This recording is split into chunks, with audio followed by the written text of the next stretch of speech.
Well, this has been my EDC for most of the past year.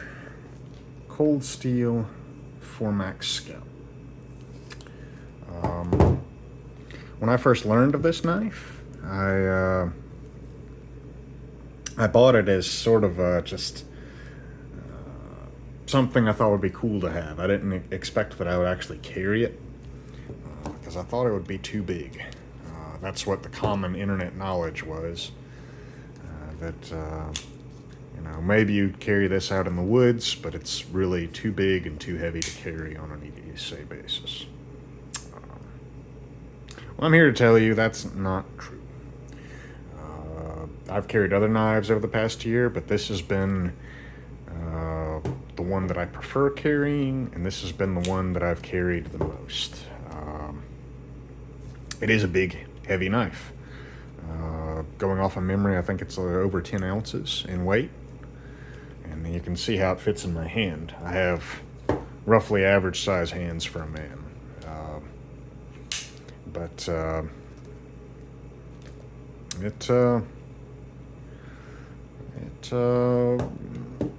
doable.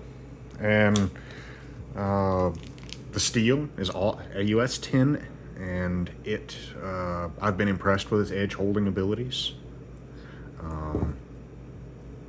I've never been someone that's invested much in super steels.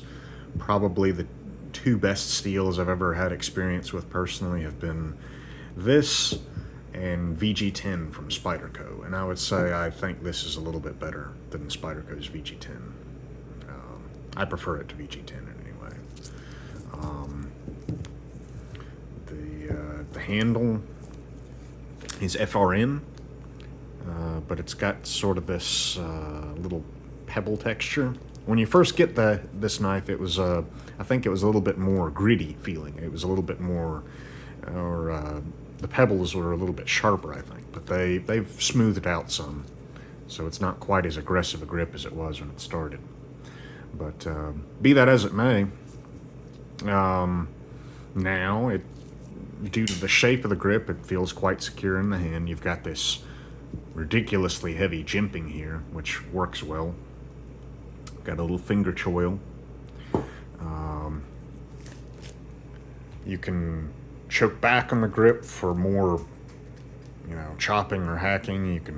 This is probably sort of the more, normal position. Then you can choke up on it as need be.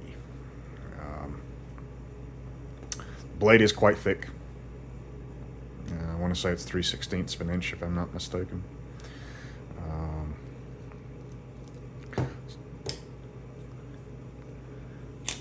Is the one, normally if a knife has a clip, a pocket clip, I don't bother with a lanyard, but this one, it made sense. It assists in pulling the knife out of the pocket, and it also, if you are going to chop something, it helps to, I'll wrap my two fingers in there, spin it around a couple of times. That gives you a little bit more leverage and more security in that regard.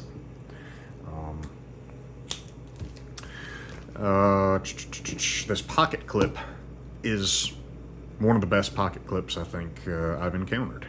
Most pocket clips from Cold Steel certainly have a tendency to tear your pants up, and they're hard to put the knife in and out of the pocket. This one works perfectly, much better than, say on the Recon one or on the Voyager or some of Cold Steel's older knives like that. It's also extremely stout. I've sprung a couple of pocket clips in my day, either from on the Essie Avispa or the Bucklite Max, I believe was the name of it. Whatever one of their older iterations of the polymer version of the 110 was. This, you would have a hard time springing it. It also, unlike some pocket clips that poke up too high,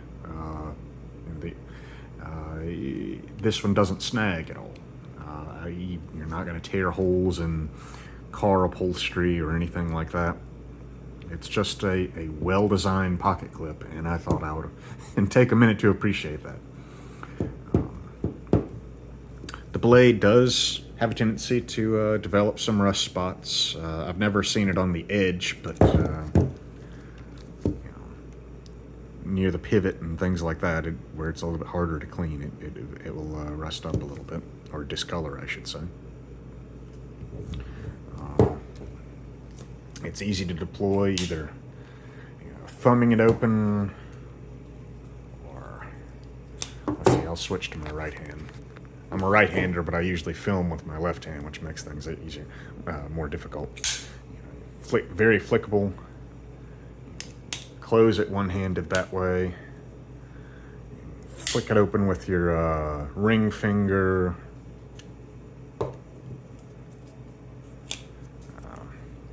With your middle finger.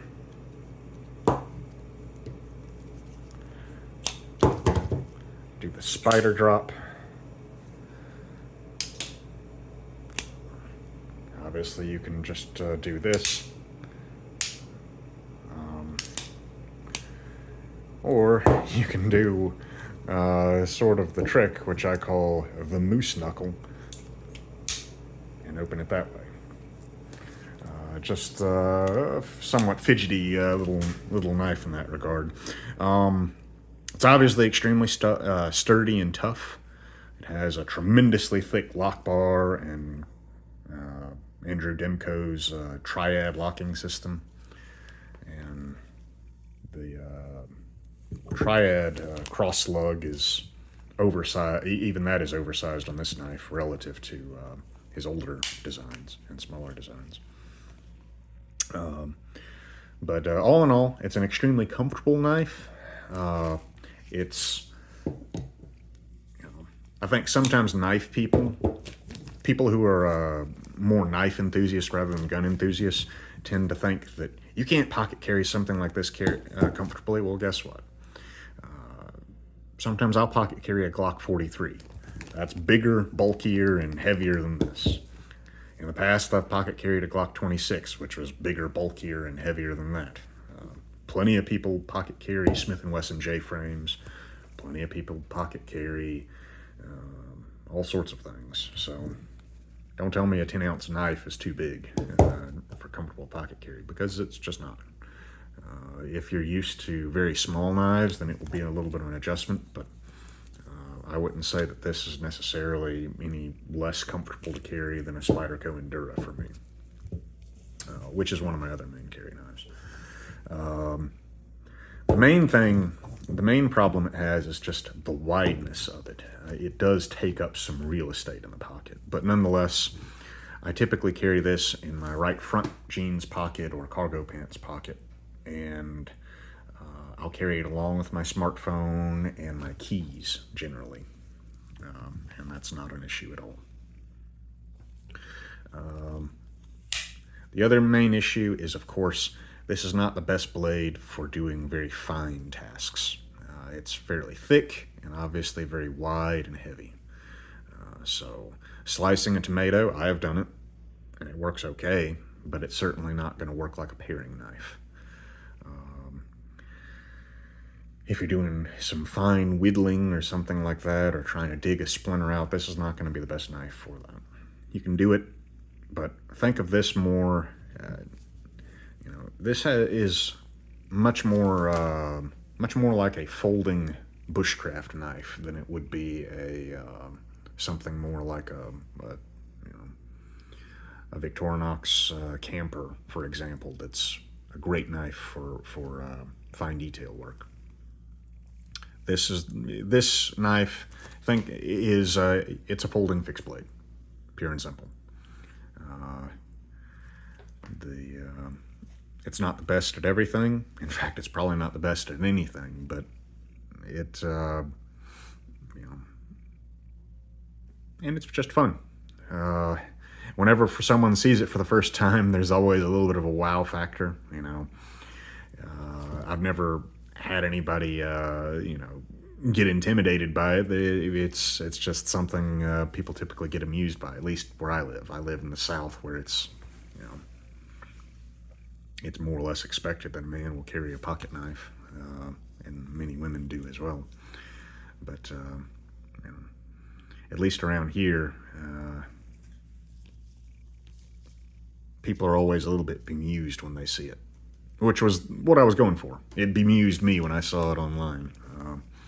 And I still draw some degree of amusement just every time I flick it out and hear that glorious triad thunk. Let's see if I can do it on camera. Hear that? That's just cool. So, if you're tempted to get one, I would recommend the Scout version, like I have, over the more prestigious 4Maxes. I just don't see a point in, you know, spending $200, $300, $400 on a knife like this. This one I got for $80 on Amazon. Lately, it seems like you can find them for like as low as $60 sometimes. And if you've ever watched Joe X's channel, he does a lot of destructive knife testing. The 4Max and the 4Max Scout both came out on top, and were the two toughest and most impressive knives that he tested, along with the Cold Steel SR1 and SR1 Lite, which, don't get an SR1. If you're wanting something like this, get this. It's a little bit better steel, it's got better cutting geometry, and it's just cooler looking as well. So, you know, that's my 2 cents. I hope maybe that's been helpful for somebody that was on the fence about buying one or was just curious. I like it.